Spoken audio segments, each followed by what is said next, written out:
Bienvenidos, hoy vamos a meternos a fondo con una herramienta fundamental en ciencia política, el estudio de caso. ¿Qué es exactamente? Y sobre todo, ¿por qué genera tanta discusión si es tan utilizado? Nos guiaremos por un artículo ya clásico de John Jerrin del 2004 para entender qué es, por qué confunde a veces y cuáles son sus verdaderos puntos fuertes y débiles. Hay como una paradoja ahí, ¿no? Sí, totalmente. Fíjate, trabajos importantísimos. Piensa en el de Allison sobre la crisis de los misiles cubanos. Son estudios de caso. Se siguen haciendo muchísimos. Y sin embargo, desde la metodología más dura, a veces se les mira con un poco de recelo, como si fueran menos rigurosos que los estudios grandes, los que usan muchos datos, muchas unidades. Es curiosa esa tensión entre la influencia práctica y, bueno, cierto escepticismo más teórico. Justo esa es la tensión. Empecemos por lo básico entonces. ¿Qué es un estudio de casos según Jerring? Ayúdanos con la definición central. Claro, Jerring lo define como el estudio, digamos, intensivo de una sola unidad. Y una unidad puede ser un país, una revolución, una elección específica. Un fenómeno bien delimitado en el espacio y tiempo. El objetivo es entender, a partir de esa unidad, una clase más amplia de unidades similares. Ajá. Y ojo, es clave no confundir la unidad, que es el objeto general, por ejemplo Francia, con el caso, que son las observaciones que hacemos sobre esa unidad.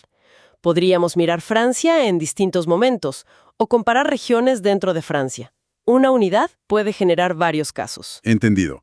Una unidad, pero múltiples formas de observarla, de generar casos. Y aquí viene algo que me parece crucial en Jerring.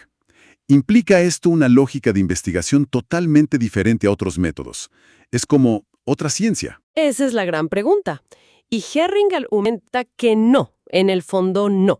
Los estudios de caso también buscan patrones de covariación. O sea, intentan ver cómo cambian las cosas juntas.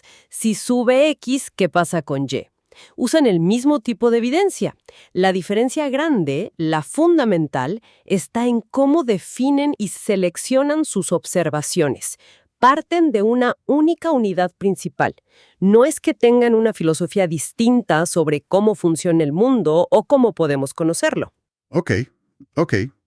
La lógica de base es la misma. Buscar relaciones, pero la estrategia de selección es lo que cambia. Foco en una unidad. Pero el mismo Jerring reconoce que hay, zonas un poco grises, ¿no? Ambigüedades. ¿Cuáles son las más comunes? Sí, es cierto. No todo es blanco y negro.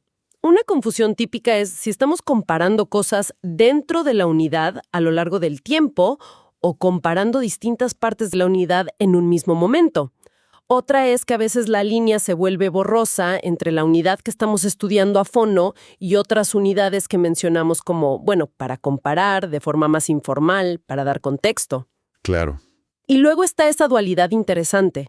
¿Estamos estudiando la unidad por el valor que tiene en sí misma, la crisis de los misiles en sí, o la estamos usando como un caso para entender algo más general, como la toma de decisiones bajo presión? Esta última ambigüedad entre lo particular y lo general es casi inevitable, diría yo. Se entiende.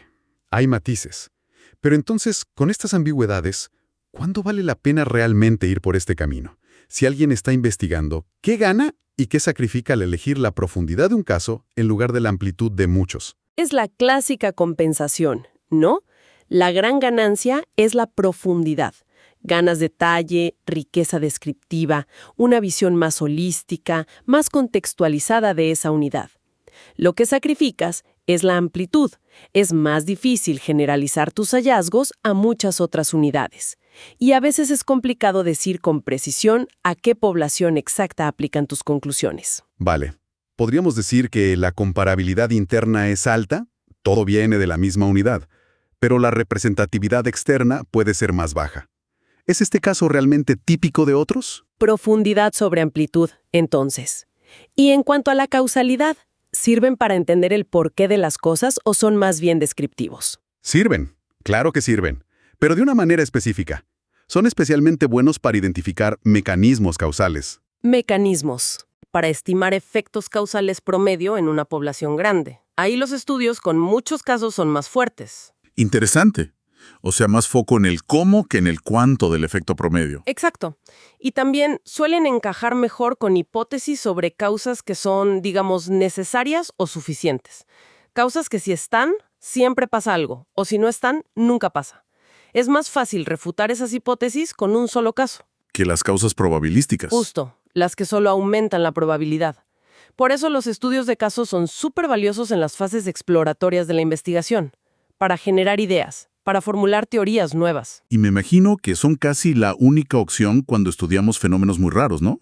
Revoluciones sociales exitosas, por ejemplo. No hay cientos para comparar. Precisamente, ideales para eventos raros, donde hay poca variación entre unidades. O también para aprovechar lo que llaman experimentos naturales. Ah, ¿cómo qué? Cambios súbitos dentro de la unidad, una nueva ley que se aplica de golpe, una crisis inesperada. Crean condiciones casi como de experimento para ver los efectos de ese cambio. Bien, creo que va quedando claro. Resumiendo, el estudio de caso no es una bestia metodológica aparte. Es una forma específica de seleccionar, partir de una unidad para entender fenómenos más amplios. Tiene sus bemoles, sus ambigüedades, pero ofrece ventajas claras. Profundidad, exploración de mecanismos, generación de hipótesis. Exactamente. Y la decisión de usarlo o no, pues depende críticamente de la pregunta de investigación que tengas entre manos. Perfecto. Y para cerrar, una idea de Jerring que me parece muy potente. Más allá de la vieja pelea entre métodos, quizás lo más productivo es pensar en la complementariedad.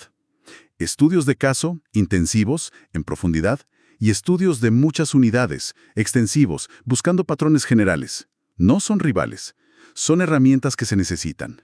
Se complementan para construir un conocimiento más sólido. Y la pregunta que queda flotando para quien nos escucha es, ¿cómo podría esta idea de complementariedad enriquecer la forma en que se piensa la información y la investigación en su propio ámbito de interés?